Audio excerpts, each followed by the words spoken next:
Welcome back to this online platform. So this is the third video of interview.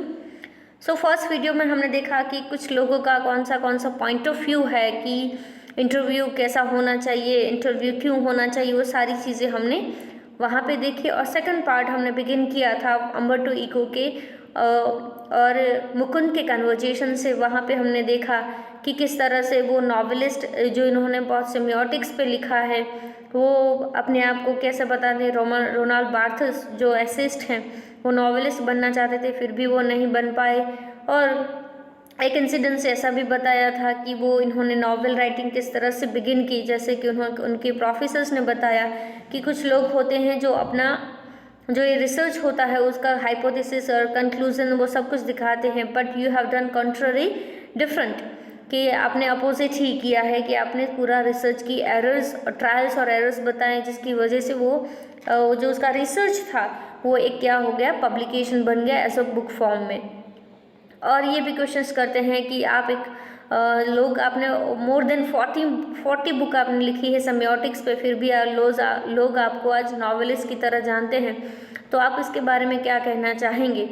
तब ये Umberto eco कहते हैं कि तो क्या हुआ अगर नॉवेलिस्ट एटलीस्ट में मिलियन पीपल, 1 मिलियन पीपल और 1 मिलियन रीडर्स तक तो मैं पहुंच पाया हूं। अगर सेमियोटिक्स लिखता तो मैं इतने लोगों को कभी नहीं पहुंच पाता।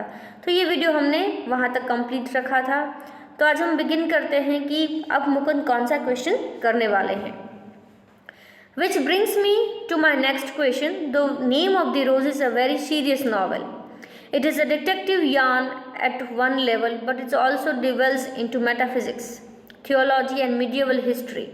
Yet it has enjoyed a huge mass audience. Were you puzzled at all by this? अब कहते हैं मेरा एक नेक्स्ट क्वेश्चन है कि जो नेम ऑफ द रोजेस हैं वो उसको अब बारे में देखने जाए तो एक तरफ ये डिटेक्टिव नॉवल है, पर दूसरी तरफ हम देखेंगे तो ये मेटाफिजिक्स की तरह भी है, थियोलॉजी की तरह भी है और मीडियावल हिस्ट्री भी दिखाती है।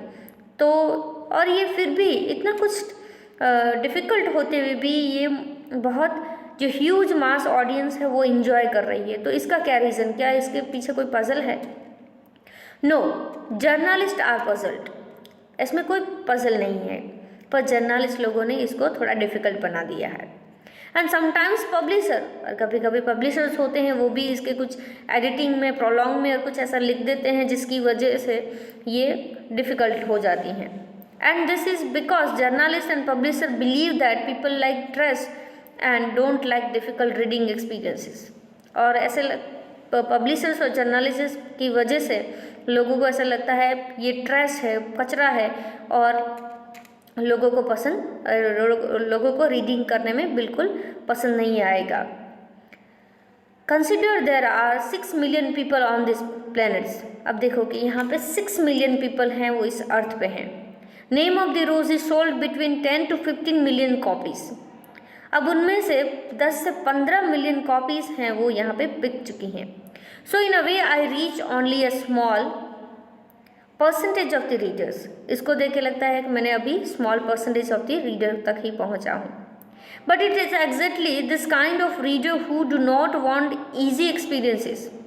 बट मुझे ये है कि जो लोगों को इजी एक्सपीरियंस नहीं चाहिए रीडिंग में, वो लोग पढ़ रहे हैं, और at least don't always want this, और जिन लोगों को नहीं चाहिए वो नहीं पढ़ रहे हैं। I myself at 9 PM after dinner watch television and want to see either Miami Vice or Emergency Room. I enjoy it and I need it, but not all day. अब क्या कहते हैं कि हाँ, मेरी ही बात की जाती है, अगर मैं 9 बजे के रात को खाना खाने के बाद मैं टीवी देखता हूँ और टीवी में मियामी वाइस और इमरजेंसी रूम ही देखता हूँ, और मैं इंजॉय भी करता हूँ और उसकी ज़रूरत भी देखने की, पर ऐसा नहीं कि मैं हर रोज़ वही देखूँ। इट मीन्स कोई डिफ़िकल्ट राइटिंग है, इट डजेंट मीन कि मैं हर वक्त डिफ़िकल्ट राइटिंग ही पढ़ूँ या इजी राइटिंग ही पढ़ूँ। हर एक लोगों की चॉइस बदलती रहती है। Could the huge success of the novel have anything to do with the fact that it deals with a period of medieval history that अब मुकुंद और क्वेश्चंस करते हैं, क्या इसका कोई कनेक्शन है कि इतना इसका ह्यूज सक्सेस मिला है, उसका कोई कनेक्शन है कि ये मिडियावल हिस्ट्री के साथ कनेक्टेड है? दैट्स पॉसिबल, हो सकता है। But let me tell you another story because I often tell stories like a Chinese wise man. अब कहता है कि हाँ मुझे तो वो हो सकता है, पर मुझे तुम एक और स्टोरी कहती हैं। चलो मुझे कहने भी तुम मैं हमेशा स्टोरीज जैसे चाइनीज़ के बहुत वाइज मैन होते हैं ना, उसी की तरह कहता हूँ। My American publisher said while she loved my books, और उसने कहा कि उसको मेरी बुक बहुत पसंद आई। She didn't expected to sell more than 3,000 copies in a country, और उसको इतनी एक्सपेक्टेशन नहीं थी कि मैं 3,000 कॉपीज़ एक कंट्री में बिक पाऊँगा। Where nobody has seen a cathedral और स्टडीज लेटिन, अब जहाँ पे कैथेड्रल और स्टडीज लेटिन भी किसी ने नहीं देखा। So I was given advance for 3,000 copies, और मुझे 3,000 कॉपीज़ के लिए एडवांस भी दिया गया। But in the end it sold 2 or 3 million in the US। अब क्या कहते हैं, अगर 3,000 कॉपीज़ की इंस्टेड में उसकी जगह पे कितने 2 or 3 मिलियन कॉपीज़ बिक चुकी थी वहाँ पे। A lot of books have been written about medieval past far before mine, मेरी जो बुक लिखी गई उससे पहले मिडियावल हिस्ट्री में बहुत कुछ लिखा गया है। I think the success of the book is mystery, अब इस बुक की जो सक्सेस है that is also for me is a mystery, उसका रीज़न मुझे नहीं पता है। Nobody can predict it, और उसको कोई प्रेडिक्ट भी नहीं कर सकता। I think if I had written the name of the roses 10 years earlier or the 10 years later, it wouldn't have been the same। अगर मैंने ये history name of the roses अगर 10 साल पहले या 10 साल बाद में लिखी होती तो मेरे ख्याल से इतनी सक्सेस इतनी नहीं होती। Why it worked at the time is a mystery, और इस वक्त पे ये इतनी सक्सेस मिली है that is also for me is a mystery, मुझे भी नहीं पता है।